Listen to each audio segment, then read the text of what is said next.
Hey, what's up, Ignite DDS? My name is Dr. Patrick Fitzgerald. I'm a recent graduate, and basically, I'm here. Want to do a 5 to 10 minute video just to give you guys some tips about dental school and little things that I thought were helpful for me as I was going through it. Help shed some light at the end of the tunnel. But first off, a little bit about me. I'm a recent graduate from the University of Florida College of Dentistry. And I'm down here in West Palm Beach now, working at 3 different private practice offices and enjoying it. Very beautiful down here. So first off, tip number 1, basically what I did to really give more value to my education. Obviously, you're paying tuition, it comes in, comes out. You're paying for your rent and everything. But what I did is I actually calculated how much each day of dental school, how much it was costing me. So basically, that could be anywhere from $300 to even $500, $600 a day, depending on where you go to dental school in this country. Hopefully it's a little less, but it might be a little bit more depending on where you go. What this does is it gave me value in my education. It gave me some sort of worth and that extra motivation that helped me. A lot of us have different motivations, but that was one key that sort of helped me. Every time I left school or went home, it was, did I get my money's worth today from my education? I know first year, second year, it's more didactic based and really heavy, but hopefully you can really push through it and stay focused. But if you ever have one of those times where you just really can't be in class, say it's maybe not a required class, or it's just something that you just can't pay attention on, you're going to go rewatch the lecture anyway, I strongly encourage you to take advantage of your time at dental school, whether you can get to know an older senior, or you have a big that's a year above you. Go in and shadow them if they're in clinic, or if your school has a specialty clinic. Maybe you can go in there and shadow one of the residents. Just ask them if they would mind if you assisted them. Maybe if you aren't assisted, maybe you can just shadow, stand over your shoulder, ask questions, learn. Really take advantage of your time there, because once you get out, that's about it. You're going to take continuing education courses, but it's going to cost you a little bit more. Dental school, it's all free and it's all there for you. So that was something that helped give me some value in that little extra push if you sometimes are struggling. I know dental school, it's a long haul, so we wish we all could keep that passion up that you did when you first were pre-dental or when you first were accepted to dental school. And that's my goal, is to help ignite and fuel that passion as you're going throughout dental school. Tip number 2, get involved. Obviously first year you're really gung-ho, you're super excited. Second year you can get a little bit more tired. Third year you're probably re-energized because you're getting more involved in clinic. And fourth year you're trying to graduate and pass boards. But by getting involved, what I found with me, it really helped me stay focused. It gave me a structure, it gave me a schedule.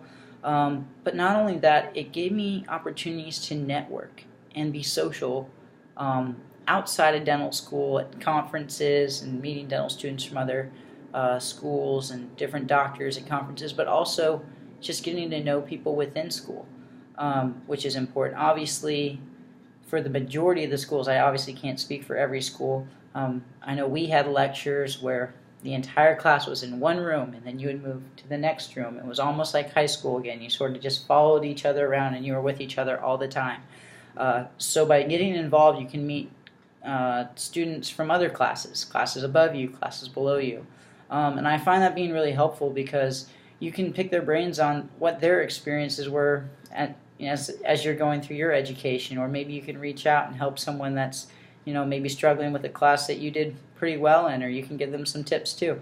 And what that does is it creates a larger community at dental school. This way, when you're walking through the halls past a second year, or third year, or fourth year, you can actually say hello and you actually know them. It's not just another random face in scrubs.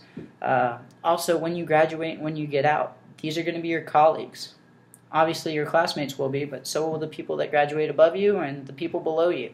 If you ever go to a conference, maybe there's an alumni reunion. You don't want to just know the people that were in your class. It's really helpful to be like, oh yeah, I was in ASDA with that person when they were president, and I was a social chair.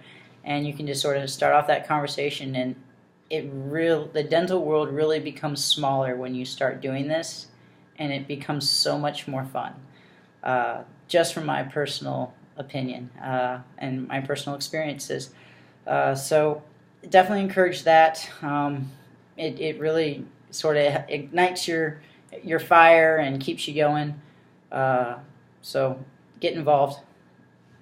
Next one here. So obviously I mentioned a little bit about shadowing and with residents if you have some free time or downtime or you just can't focus, but really take in the dental school experience. Try to expose yourself to as much as possible. I'm talking about getting involved in oral medicine, taking an elective, going and checking out the perio clinic, the endo clinic, oral surgery. This is your opportunity to really explore all of the profession has to offer. So, because a lot of people, they go in saying, I just want to be an orthodontist, I want to be an orthodontist, or, I want to be a pediatric dentist. And a lot of people, that's exactly what they want to do, and they know it. However, there's always a few where you might think you want to do one thing, but maybe you just haven't been exposed to another field that you might be even more passionate about, specialty-wise. For me, I loved it all. I was a super nerd going through school. If there was a C course or a webinar, at 9 o'clock at night, I would pop that on and watch it, no matter whether it was going over dentures or going over some pinhole surgery that I had never even heard about. So I just encourage you guys to seek it all out and keep your minds open to it, because you just don't know what you're going to find yet, and you're just beginning that education. And when you do get involved and you do open those experiences, what you learn in school is going to make it that much more applicable. So I hope all this helps. If you guys have any questions, comments, concerns, topics that you would like me to discuss, I'm happy. I'm an open book. I would love to share my experiences with you, and hopefully they help and can maybe shed some light on some topics that you might be struggling with or you have questions about for when you get out in the real world as well. I know in dental school a lot of people say, oh, I'm never going to do this in the real world. Well, I'm letting you know now, I'm in the real world. I'm happy to give you some answers and help clarify certain topics or concepts for you. So again, leave comments. Other things I'm eventually going to want to get into is tips on job hunting, corporate versus private. They're both good options. It just depends on what you're interested in.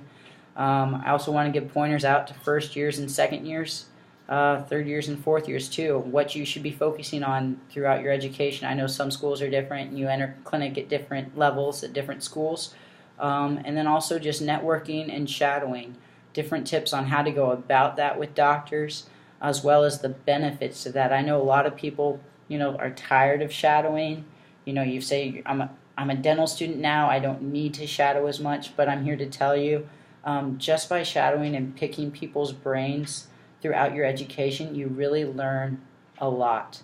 As a pre-dental, you're just learning a little bit about procedures, but as a dental student, you start picking up more and more different things. You start looking at patient interactions.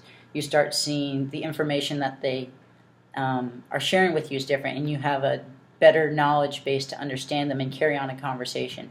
And some dentists absolutely love it. They love having that peer in there, because they could just be the only doctor in that office for 5 to 10 to 15 years.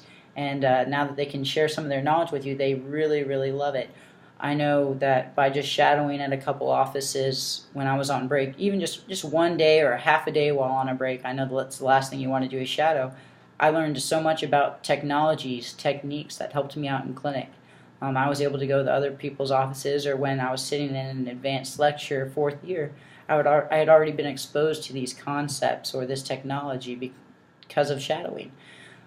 So these are little things I want to get into later. Again, if you have any questions, comments, please let me know. Feel free to leave them on the page, and I look forward to until next time. Keep up the hard work, guys.